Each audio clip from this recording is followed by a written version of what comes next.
On October 31st, 2020, New Maribyrnong declared its independence from Australia and the Commonwealth. This micronation and its citizens attempt to escape from surveillance and reclaim personal privacy and agency, disturbed with the abilities of modern technology. This project attempts to answer the question, in 2020, is it possible to create a neighborhood free from technological surveillance? For this micronation to succeed, I sought to create a regulatory framework that prioritized the evasion of surveillance, agency, and safety of New Maribyrnong's neighborhood and inhabitants. I started feeding the bot with theories of urbanism, in particular Jane Jacobs' The Life and Death of Great American Cities, and Young Girl's Cities for People, so the bot would output strings closely related to safety, neighborhood, and urbanism. Then fed it some of the surveillance-based work of Michel Foucault to develop the language of surveillance, along with Nan Ellen's Thresholds of Fear, before rounding out its lexicon with the likes of Robert Frost's Mending Wall and George Orwell's 1984. This regulation directly affects the design of 5 architectural objects at differing scales: a boundary wall, a police box or guarded entrance, a housing typology, a central market and protest square, and a town hall/library. The micronation is designed to evade aerial and satellite surveillance, and achieves this by blending into its surrounding suburbs.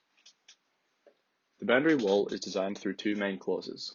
Boundary is a place that is constantly being amputated, bisected, and generally shaken up by attempts to sort out its parts from one another, and the material gateway will evade surveillance by people looking for it. From these clauses, I designed an eclectic, intersecting boundary wall that disguises itself through material and form. It attempts to evade the eye by being purposefully confusing, as though if people are distracted by it, they won't question what it conceals. This is also an attempt to hide the micronation from Google Street View. Standing at 20 meters tall, it is tall enough so that if locals stood on their roofs, even on the highest hill, they would not be able to see over it.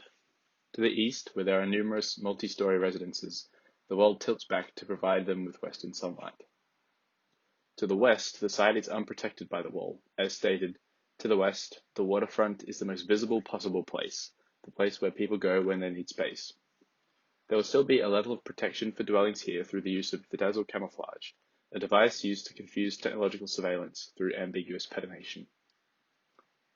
The main site entrance is guarded by a small watchtower, designed to look like an owl from 360 degrees.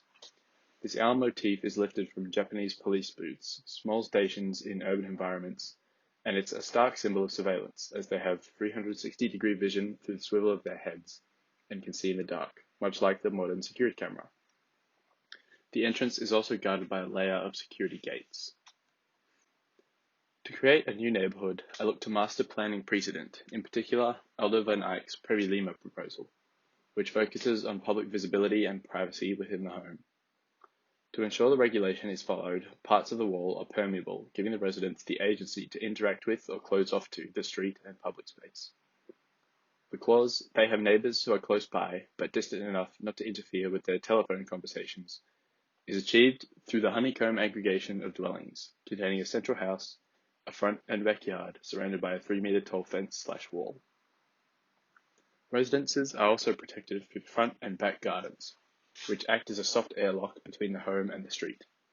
These dwellings can be aggregated in many ways and offer endemic opportunities for public space within their own man-made enclaves. Additionally, the second story is extruded up through half the building as to give opportunities for a balcony or porch, and to give more views directly into this public space if they desire, creating a potentially safer environment. This axonometric shows the potential for these dwellings to grow and develop over a 20-year period.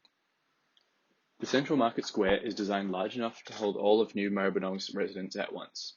As per the clause, public space is big enough to aid in democracy. The space must hold all the residents of the democracy. This is a decision made so that everybody in New Maribyrnong is allowed to have their say in a protest or voting scenario and to give space to the central market.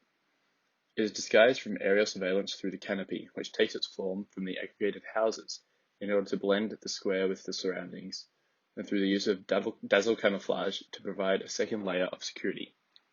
There are a number of staircases for use as gathering points or points where an address can be made to the people, either by the leader of a protest or the leader of the nation, and these stairs also seek to bring citizens eye level with their politicians in the town hall. The Town Hall and Library building is designed to be open and transparent to the citizens of New Maribyrnong, but confusing to aerial and satellite surveillance. Views directly through each building and an abundance of glass and openings serve to make the inner workings of government very visible, and potentially hold officials more accountable to their actions. From above, the building is disguised through reflective, angled ceilings. The building's second story rises as high as the staircases in the square, and 2 courtyards give more space for the protest or the market to interact with the acting government. Thank you for your time and consideration of my project, New Maribyrnong.